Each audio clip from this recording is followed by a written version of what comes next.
Hello and welcome to my YouTube channel. My name is Melvin Way and this is a plant growing series about growing an Alphonso mango seedling. That's Alphonso with a PH. I know it was spelled wrong on the ribbon. It's $25 from an exotic plant nursery, and the worker that sold me this told me that it's the most delicious cultivar of mango in the world. So I'll take his word for it. The second set of leaves is not as green as this first set. It looks a little bit beat up, although the second set of leaves is larger. And the third set looks okay so far, but based on my experience with many mango series in the past germinating from seed, I know these things are very prone to root rot. So I'll be watching out for signs of fungal infections. On day 2, the leaf health deteriorated significantly in just 2 days because it's sitting on this front yard of concrete slabs instead of under the tree canopy at the nursery. So there are little black ants. They might be accessing extra floral nectaries or bringing aphids.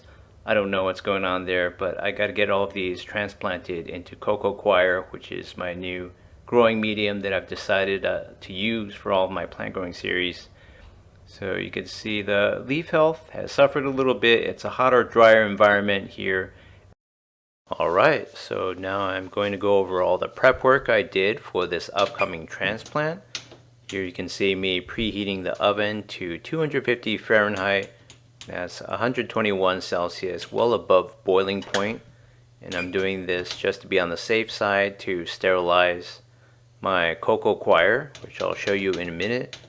So this is a medium that shouldn't contain bugs or pests according to the manufacturer, but there is a tiny minority of Amazon reviewers that said they grew this, used this to grow plants and had bugs. So you can never be too safe.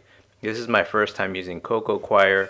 Some of my users suggested this a decade ago, and I never listened back then, but I'm always considering new ideas, and since the whole sand and clay soil, filtered clay soil mixture hasn't been working out that well in those double stacked Rubbermaid trash cans with drilled holes, I've decided to go with this because I don't want to drag around hundreds of pounds of sand and clay anymore. So just for the convenience factor, I'm going to go with this. So there's a brick, and you add 25 liters, 6.6 gallons of water, and you should get 55 liters or almost 15 gallons of puffed up hydrated coco coir. So this is what it looks like shrink wrapped, and you can see there's already some holes in it. So it's very dry, and if this package were to get water seeping in, then it would bust open, kind of like those mattresses that inflate out of the box upon exposure to air. So I've seen a lot of videos of this, and I've done some research online, and basically this thing expands like crazy when it comes into contact with water. So I'm going to bake my brick. So that weighs 5 kilos or 11 pounds. It's not too heavy, and it basically turns into this huge volume afterwards. So after 2 hours of baking, the brick cracked, but it didn't burn or give off any smells. So there were no smells before, and there are no smells during or after. So this bake surely killed any parasites that may have been present. And I think this should allay any fears about spider mite eggs or other unknown exotic pests infesting my plants after I do this transplant, because these are made from coconut fibers from India, I believe. So here's my new setup. 5-gallon plastic pots with these matching saucers on the bottom. So this is another purchase off of Amazon, and I'm switching to this setup plus coco coir just for the convenience factor. As I said, I don't want to deal with hundreds of pounds of sand and clay soil anymore.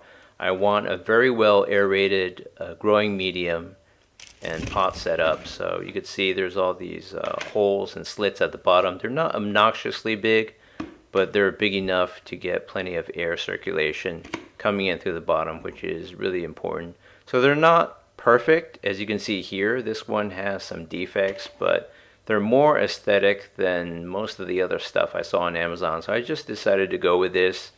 And of course, I'm not happy with that defect right there, but I'm in a hurry. I don't want to deal with returns and waiting for another set and blah, blah, blah, just if it's just one pot. So I'm going to check out the other four, and I don't think it's worth it to deal with returns for something that I need right now. And it's going to just get beat up and scratched up outside anyway. So I think this is it's going pretty well so far. So we'll see in a few minutes of this video how the transplant goes and what the aftermath of using this and the coco coir is. So the pot is flexible. It's not a super thick plastic, but considering how lightweight this material is going to be and how fluffy it is, it's not a big deal to not have basically a plastic fortress, because I'm not using 50 pounds of sand and soil. So here's the obligatory coco coir expanding footage that everyone shows online. So I watched a few of these videos before I delved into this and made the purchases. And right off the bat, I realized I used the wrong container shape. I should have gotten one of those big rectangular totes that's more wide in both dimensions than it is tall. So I picked not the worst possible container, but a pretty bad one, because it all eventually ended up getting stuck on the bottom. So the claim is that this can make 15 gallons or slightly under worth of coco coir once fully hydrated, and that you need basically 6.6 gallons, or is it 55 liters? Actually, I'm not even sure if that math works out. Yeah, I think they got the math wrong. But anyway, yeah, you add in your water. I used hot tap water. I don't even think the temperature matters. There are no smells. I hope the baking didn't won't accelerate the rotting process, because I'm really looking for a growth medium that's very soft yet supportive, because it has a springiness to it, and very filled with airspace. So it'll be very aerated, because the main thing your plant roots need, any root system needs, is actually plenty of oxygen and circulation of gases. And the reason I didn't want to use rotting organic material in the past is because I don't want something that's just going to rot away and deprive the soil or the potting mix of its oxygen and basically suffocate the plant roots and cause them to rot. So this stuff is very moist and pliable, and you can feel how soft and fluffy it is. So basically, I think it'll be a great medium, and I can't wait to see my plants growing in this, and it's just way easier than the setup I had going for the last few years. So I'm definitely open to trying this new method out and seeing where it gets me. But yeah, I chose the wrong container, and you can see I'm paying the price here already, because in the end I spent so much time just sitting there outside at night picking with my hands to try to get it out of the bottom, because it was kind of like compacted in there despite all the watering. So I didn't use any light panels. It's going to be a little bit grainy and dark for this footage, because I did so many transplants in one night.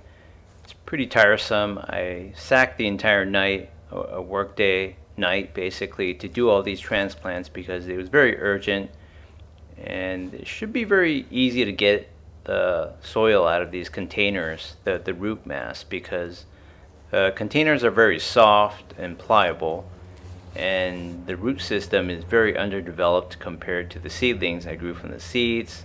You see the giant drainage holes on the bottom of that container. It's a very cheap container. It's pretty typical of what nurseries will use to save on costs. And as you can see, there's not a deep running taproot, and I don't like potting mix because it basically rots too fast. It attracts lots of fungus gnats. Typically it comes with parasites. Springtails are the most benign, but if you have fungus gnats and spider mites particularly, they can just eat all your plants. So I'm skipping a lot of footage here, And basically you want to hold where the soil line was and maybe lift it up a little bit higher than where you think it's going to go, because as you hold it for a long time and throw all this coco coir or whatever growing medium you're throwing in there to surround it and occupy all that empty space, you're going to push it down a little bit inadvertently, and that's going to lower the position of your plant. And then you're going to have to feel like you need to do all these adjustments and lift the whole thing up, but you want to do that without breaking the roots. So on day 5, the little black ants are gone, and I think those are aphids. I'm not really sure.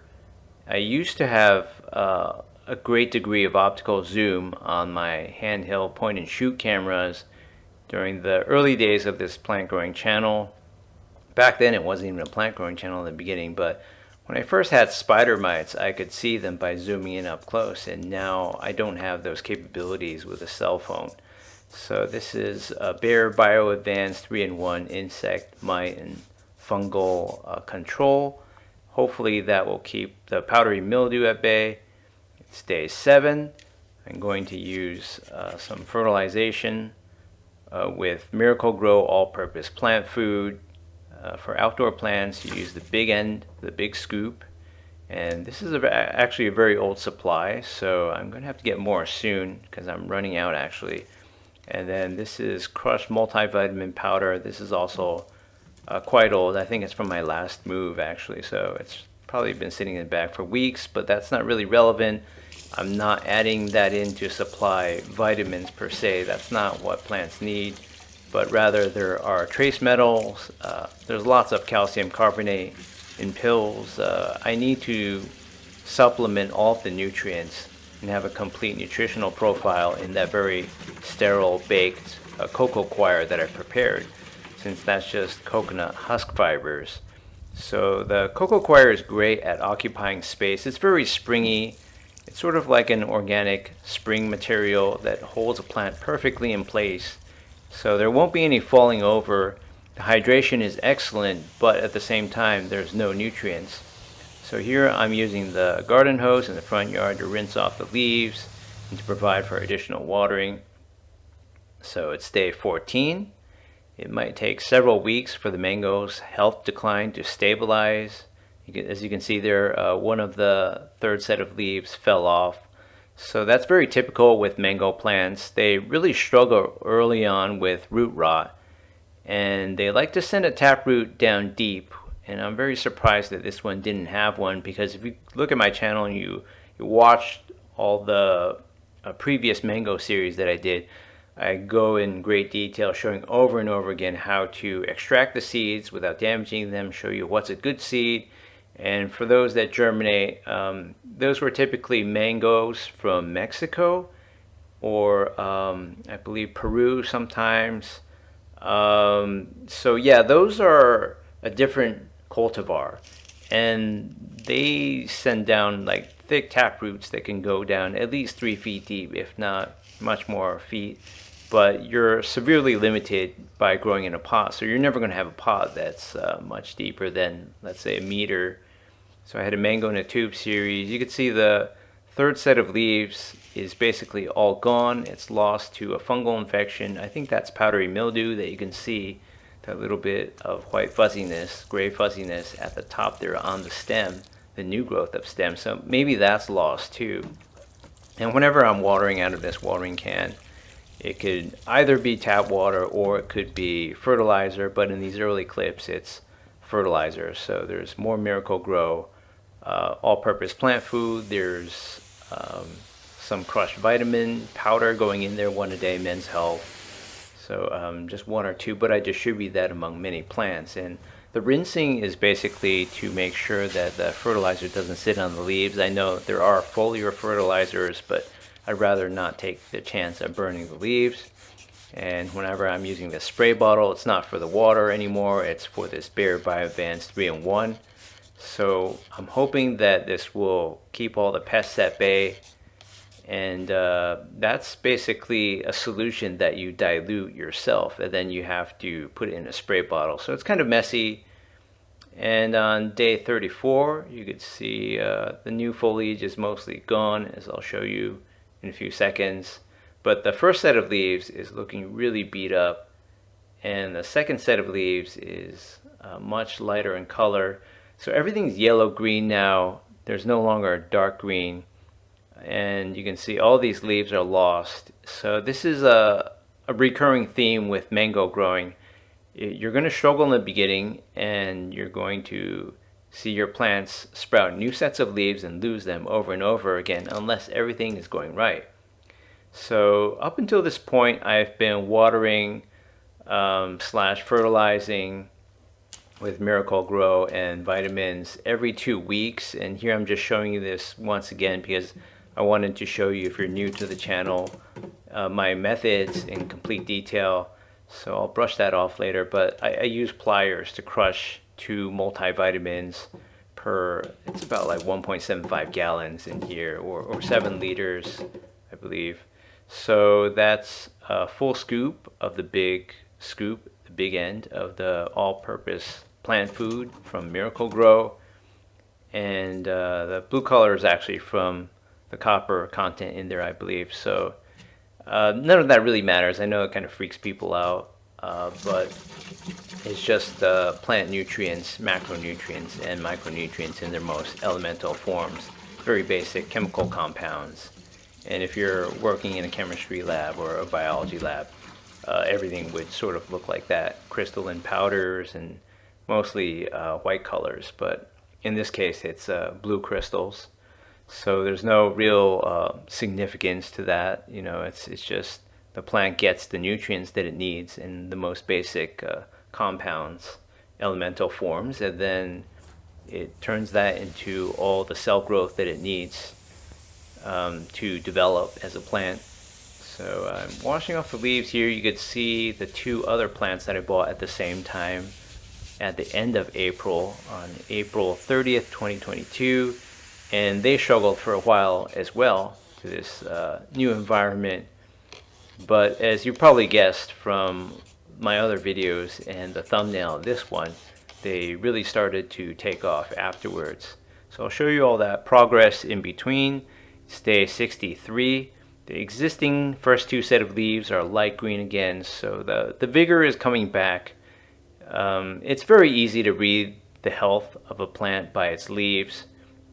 So they have these external indicators, and you can see even though the new growth, that new section of stem, got stunted and still has that powdery mildew on it, it sent out a 3rd set of leaves, or leaf primordia, and they're developing well.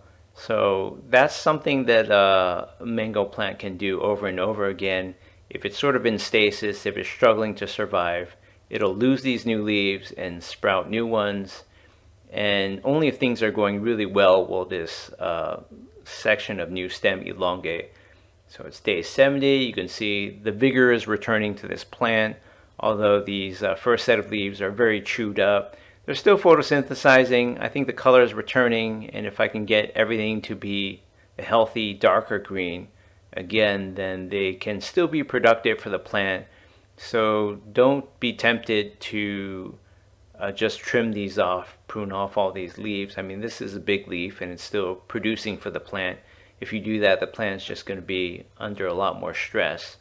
And as you can see, the new leaves developing on top have this amazing sort of a brown color to it, maybe with a hint of purple. The powdery mildew has stopped expanding. It's lessened on the stem, and you can see it's kind of a scar where one of the leaves fell off previously. So the leaves are developing, and then I don't know if you want to count this as the 4th set. I'm just going to go ahead and say it's like the 3rd whorl of leaves because it's in the same position. So you can see a little bit of spider webbing. I've never actually seen spider mites, nor have I seen the spiders that I would typically associate with webbing, so I'm not quite sure whether it's spiders or spider mites. It could be spider mites, and that would be really bad news, and it also would kind of say that the Bayer BioAdvance 3-in-1, which has mite control, is not working. For that, it's basically I made a big jug of that from the dilutions according to the instructions, and I put it into a spray bottle. I don't use that much every time, but basically I'm starting to wonder if it just goes bad after a while, if it's been diluted, even though I keep everything shaded from light in a dark, cool place. The mango is a very aesthetic plant. As you can see, the leaves for this third set came in at a chocolate color, and you can see a little bit of a purple along some of the veins, and also for some of the newer leaves. So it's sort of a purplish brown coming in for this set, and as I can show you later, there are many other colors as well. There's red, there's pink, there's yellow, there's orange, and all shades in between. In terms of attractive foliage, I would say the mango ranks #1 out of all the plants that I've grown and seen in the wild as well. So it's a very attractive plant, although some of the leaves tend to come out deformed and ruffled, and I've never really figured out why that is. You can see this leaf is very healthy looking, it's thick now, but this one is all ruffled and sort of misshapen. So that just tends to happen, and you can see a fourth set of leaves coming out. The leaf primordia look very healthy. I don't see any ants or aphids or spider mites. So I think things are starting to really look up for this plant growing series. You can see a little bit of whiteness or a little bit of powdery mildew residue, or maybe fruiting bodies from that mold on the stem. And that third section of stem, the section of stem that's associated with this new growth, isn't very long either. So I'm hoping that starts to elongate at some point, but in any case, the third set of leaves looks really healthy at this point. And I think it's safe to say that this plant growing series is in the clear.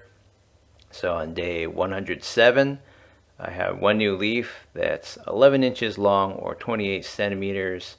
So whenever I sort of informally measure with my finger span like this between my index and thumb, it's about 8 inches if I stretch to my max capacity. So that gives you a good estimate. I do have a tape measure that I've used in some other series as well, but this is just a very quick and easy method. So this leaf might be 9.5 inches, say. And if you're watching this and you're not American, then it's 2.54 centimeters per inch. That's the conversion factor. So let's see, that's a really good looking leaf there. It's turning a little bit yellow. So yeah, this fourth set of leaves is looking amazing. I've never had mango leaves this long, I believe. So to have one that's 11 inches is quite amazing. So you can see there, that's 8 inches, and above there's room for 3 more. So that's about 20 centimeters. That's a great length. And one thing I've noticed with mango foliage is all the leaves develop at the same time, but you're going to have some that stay very small and others that get very big, and then there's almost always one that's deformed. So that's just my experience. Maybe it's something due to the fertilization or the growing medium being, somewhat artificial conditions compared to how this would develop in the wild. So that's unavoidable. It's day 117. Also, this is in San Diego, California, USA. So it's going to be a very hostile climate for this plant. So this is meant to grow in subtropical or tropical places well, where the air humidity is very, very high, close to 100% most of the time. And in a place with a Mediterranean climate like this, where it doesn't rain for most of the year unless it's winter, and it's mostly dry air because the ocean nearby is very cold, that means that this is growing up in alien conditions. It's not meant to be. So dry air with extreme heat, although granted it does like heat, but it just doesn't like the dryness. And there's not a lot of water usage for this plant, I would say, compared to some of my very fast growing plants such as the fig that you can sort of glimpse a little bit of in the right hand upper corner. And I also bought an ice cream bean cutting at the same time. So the Cadota fig cutting and the ice cream bean cutting just really took off, and they could use a transplant actually into a bigger bigger containers actually, because they've really outgrown what they're in already in a very short period of time. So it's day 126. I just showed you the leaf primordia for the next set of leaves coming out, which would be the 5th, I believe, if you don't count that set that I lost early on that I was once considering the 3rd. So as you can see, there's a bit of a tilt to this. Even though I can tell this is clearly grown from seed, it's not shooting straight up completely. You can see the new section of stem growth for the 4th set of leaves is much longer and taller because now the plant is healthy, so it's not stunted by powdery mildew infection or root rot or any of those things. And the coco coir is a very, very breathable medium for plants, and since I sterilized it, the root rot shouldn't be a problem. So root rot generally happens because if you're growing something in potting mix, it rots very quickly, and that uses up the oxygen within the growing medium, and that starves the roots of oxygen, so they rot. But in the case of coco coir, it's coconut fiber husks, so it doesn't rot very quickly. It rots very slowly, and you don't have that oxygen depletion problem. So on day 129, after a growth spurt, the plant fell over. It's one of the hottest months in San Diego. It's already September at this point. There's no signs of stem breakage, but in those last few clips I showed you a few days ago when I was spraying this plant with the garden hose, it bent over almost 90 degrees, and that really worried me. But I don't see a sign of breakage, and I'm kind of annoyed at how in just 3 days this thing is adjusting upwards in growth. It exhibits gravitropism, which it's supposed to, but it's not supposed to fall over. So it's just one disaster after another. And luckily I was able to find some craft wire in one of my moving boxes. So I moved here in the very beginning of 2022, and it's been a great place to live. It's a townhouse, and thus I've been able to get my plants full sun for the first time ever in the history of this plant growing channel, in my plant growing history. So what I'm going to do is just anchor this at 2 points on the side so I don't rip any of the roots, and I'm going to do some careful work to prop this up at 2 points in the middle of the main stem, and that should do it. I'm going to leave that 4th section, the new section of stem growth, alone for now, and hopefully within a few days, due to the sun's movement around, well, rather the Earth's movement, the sun will hit this from all different angles throughout the day, every day, and there should be phototropism, so the plant should adjust its stem and new growth towards the sun, and this won't have the problem that indoor plants have, which is sun from just one direction, typically if it's next to a windowsill or on a balcony, which counts as outdoors.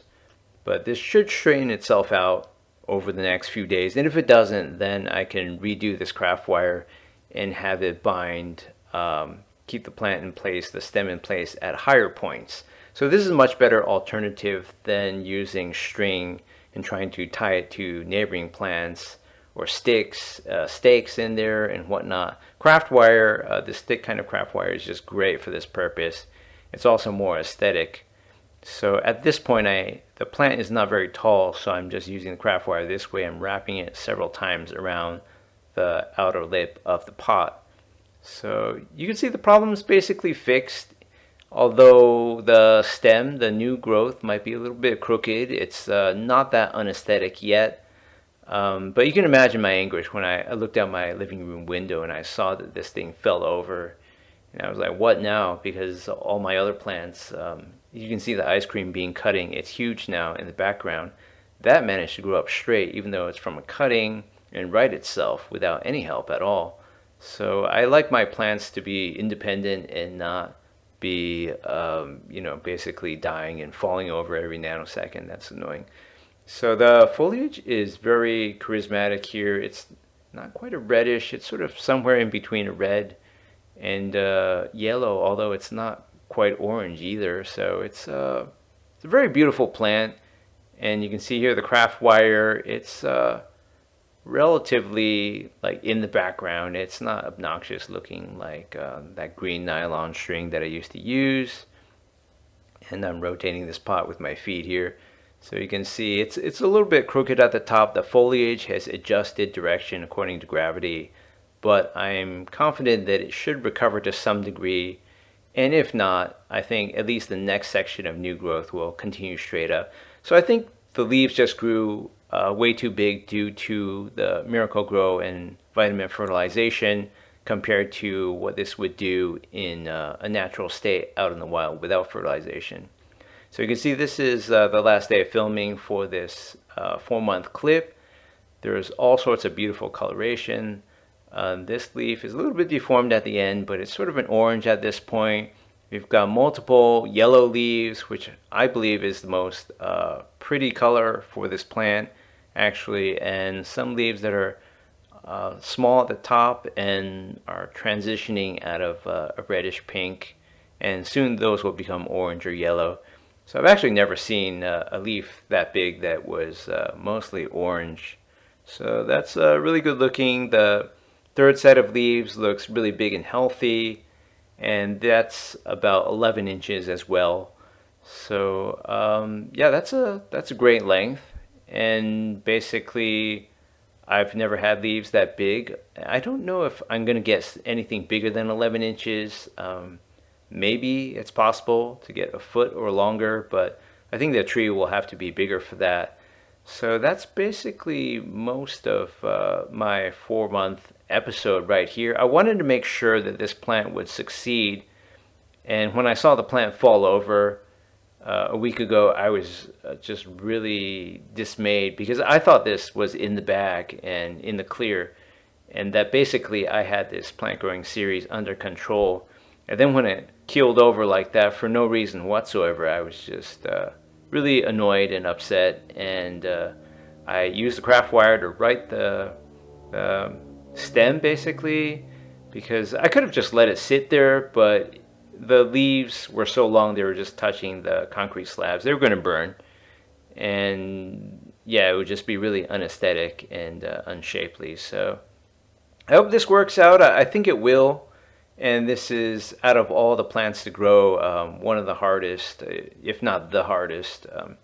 So compared to all the other fruit trees and plants that I've tried to grow, this is, the mangoes are really fussy, and they're just looking for any excuse at all to fail. So I've had many attempts, and this is grown from a nursery, so it'll have really good fruit that will be true to seed, and hopefully, you know, it experiences a lot of growth, and I can get some Alphonso mango someday. So thanks for watching, and please stay tuned to my channel for further updates.